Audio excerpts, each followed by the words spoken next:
Supreme court ने electoral bond scheme को unconstitutional ठहराते हुए स्ट्राइक डाउन किया है क्योंकि ये फ्रीडम ऑफ स्पीच को वायलेट करता है और पॉलिटिकल पार्टीज और डोनर्स में क्विड प्रो क्वो की सिचुएशन क्रिएट कर सकता है। इलेक्टोरल बॉन्ड क्या होते हैं, ये फ्रीडम ऑफ स्पीच को कैसे वायलेट करता है और क्विड प्रो क्वो क्या है और ये कैसे अफेक्ट करता है, चलिए समझते हैं। आगे बढ़ने से पहले अगर आपने चैनल को अब तक सब्सक्राइब नहीं किया है तो प्लीज कर दीजिए क्योंकि आप में से बस 20% लोगों ने ही सब्सक्राइब किया है।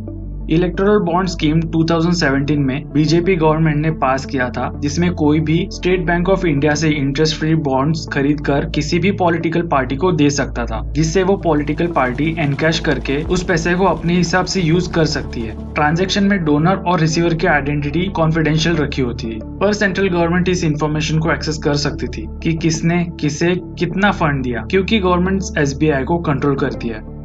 सोचिए, कोई भी बड़ी कंपनी पैसे डोनेट करके गवर्नमेंट को ऐसे पॉलिसीज इंप्लीमेंट करने के लिए फोर्स कर सकती थी जिससे लोगों का कम, उस कंपनी का ज्यादा फायदा हो।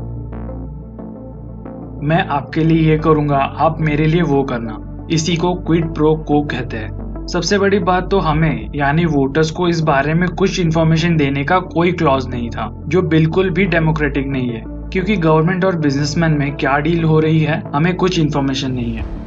सुप्रीम कोर्ट ने एसबीआई को ऑर्डर किया है कि इमीडिएटली ऐसे बॉन्ड्स को इशू करना बंद करें और अप्रैल 2019 से जितने भी बॉन्ड्स इशू किए हैं उसकी इंफॉर्मेशन 6 मार्च तक इलेक्टोरल कमीशन को सबमिट करें और इलेक्शन कमीशन को 13 मार्च तक सारी इंफॉर्मेशन अपनी वेबसाइट पर पब्लिश करने के ऑर्डर्स दिए।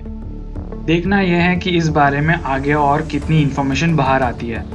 मिलते हैं अगले वीडियो में, यहाँ तक बने रहने के लिए थैंक्स।